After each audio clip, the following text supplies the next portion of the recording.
My name is GAYLENE Gould. I'm a coach and a facilitator, and I'm also an artist and writer. What links all of those things is I'm really interested in creating space for kind of deeper level of conversations, either with ourselves or with each other, whether it be in a one-to-one situation, in a coaching session, a group session, or in terms of my artistic practice, which is creating installation-based spaces. But also in terms of my own writing, I'm having a deeper conversation with myself. So I work as a coach. And what that means is I spend time with people who have blocks to where they want to go to. And what I do is I help them look at what those blocks might be and then find ways to get around them. Sometimes it's about people's work and career, sometimes it's about their relationship.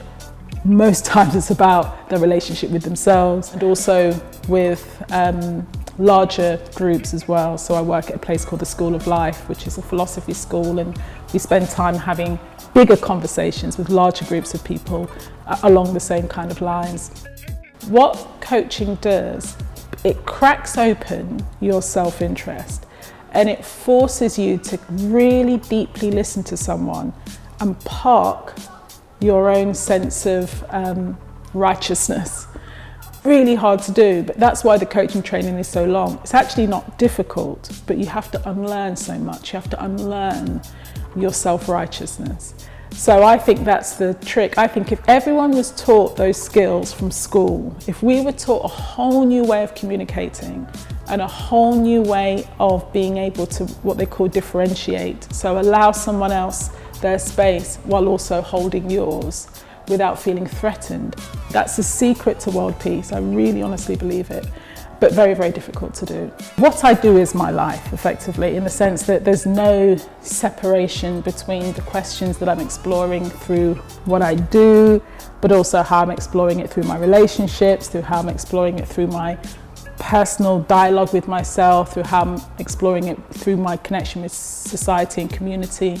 It's all connected. I think there's something about a constant curiosity in the world that I'm attracted to people like that, and I have that. I think I could never live long enough to satisfy all of the questions that run around in my head. So I like that. I think it keeps me energized. Art is perennially powerful and creative expression because it's the imaginative space. It's the space of the imagination. So in that place you can dream. It's interesting because people say, oh, there's the artists over here and there's the real world over there.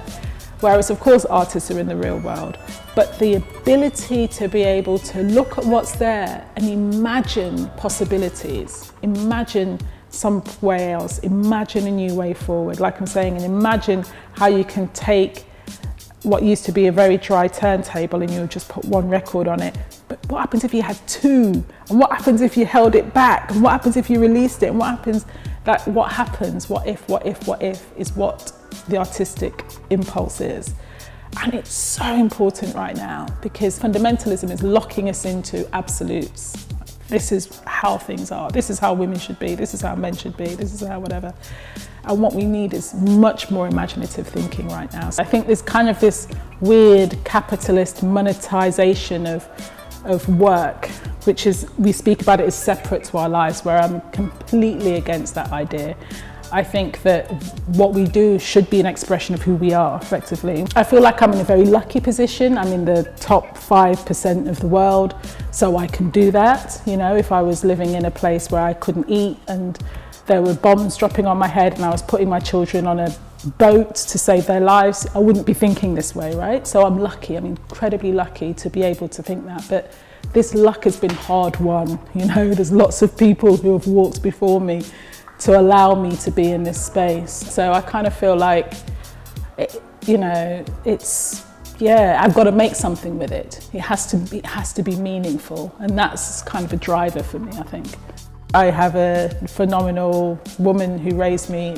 She was not in a relationship with my father at the time, so it was a tough thing to do. 3 kids, full-time work. It's a very common story in the Caribbean diaspora and the African diaspora. But I think what that taught me is the fierceness of love. There's a fierceness that can come when someone is putting themselves in a position where they're going, I am going to take sole responsibility and make sure this brood of people are okay. And that has taught me the foundation of a certain kind of passion and a commitment to the things that I do. I grew up in a neighbourhood, like a lot of people did in the 70s, where I was forced to engage with a lot of different people who weren't like me. So that forced me to begin to try and explore how best to do that, even probably before I knew how to speak, actually. So it's a very ancient kind of impulse to try and understand, how do you connect and communicate with people who are different from myself? I am aware that I'm living here in England, glorious England, in a world that's not been created through my vision.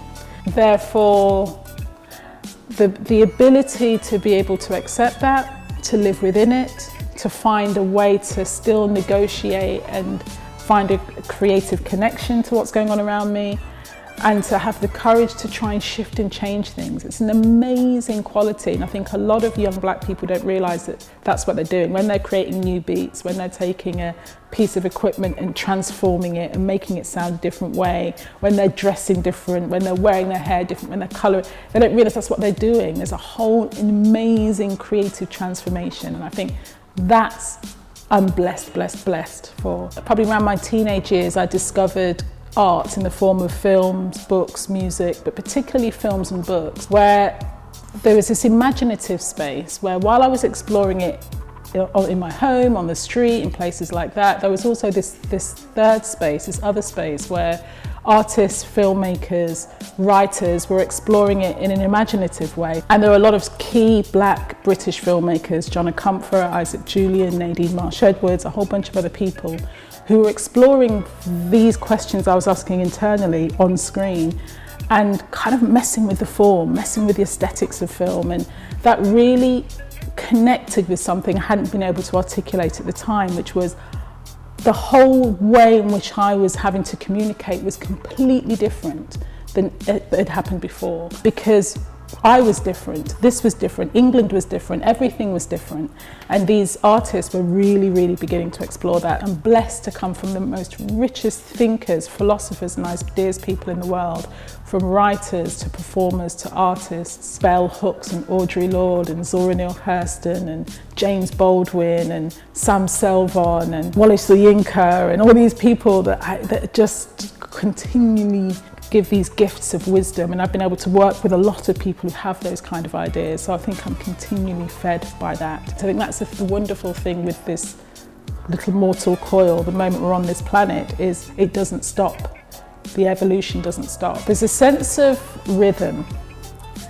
And yes, I can dance, like a lot of people can dance. That's not quite what I mean. There's a sense of there can be a sense of fluidity and a rhythmic way of being able to move through things that I think has really come with being a black woman. There's a huge wells of resilience, you know, and I know we have very issues with this concept of strength, but I don't have an issue with it. I think it's a fantastically beautiful thing. And that those wells of strength, those wells of wisdom that I think I've been able to draw from, others around me have been able to draw from, have come from the fact that this stuff has been passed down from generations, from ancestral generations, and we honour that. I think a lot of us honour that in the diaspora and elsewhere, because we understand how precious that's been, how precious that we're still alive. And connected to that is the connection to memory and history, a real appreciation of what memory, history, the gift of continuing life means. The piece of advice I would give to a young black girl and young women are to learn to listen to yourself in quiet. The world is incredibly noisy. It's increasingly noisy because of media and 24-hour everything. And to be able to find the ability, and it's been a lifetime for me, to be able to listen to your truth in any given moment is the thing that I think is most important. I think that should be your anchor not your desire to belong. Your anchor should be, what is my truth in this given moment? And to understand that that truth shifts and to be okay with that. It's so hard when you have family members and teachers and bosses and newspapers and media and social media and magazines and the Kardashians and the whatever telling you how you should live, and to be able to switch that, dial that down for a moment and then go, and in the midst of all this, what's going on is really hard. I think that's the hardest thing, and sometimes I've really got it and sometimes I really haven't. This poet called David Whyte, who's also a thinker, and he wrote a book called The Three Marriages, right? He goes, we're married to three things our whole life. We're married to other people, and intimate, literally married. We're married to what we do, and we're married to ourselves. And actually, there can be tension between those three things. That was what can create tension. But the only of those three things that are constant, that are with you from the moment that you open your eyes when you're born to the moment that you close them when you die, is yourself. That's it. That's the only thing you can guarantee. We've got to then work that out, right? We've got to work out how we're going to deal with this thing, this body, this entity, these thoughts that we carry through with us the whole way.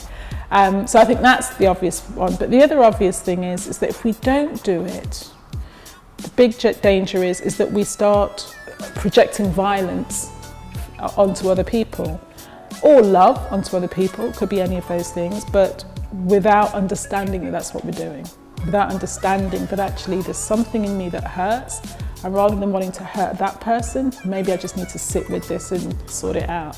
So I think that a lot of the tension and violence between people comes from that place. So learning how to have that dialogue with yourself first before you dialogue it out is probably wise.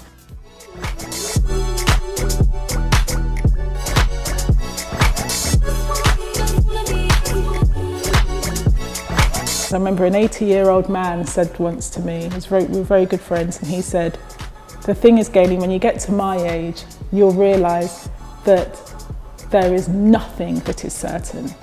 And I'm just over half that towards 80 now, and I'm beginning to realise just that actually I get what he means now. Actually, the things that I thought and held on to with white knuckles, who knows, the things change. So yes, I'm getting there. I'm getting my wisdom stripes.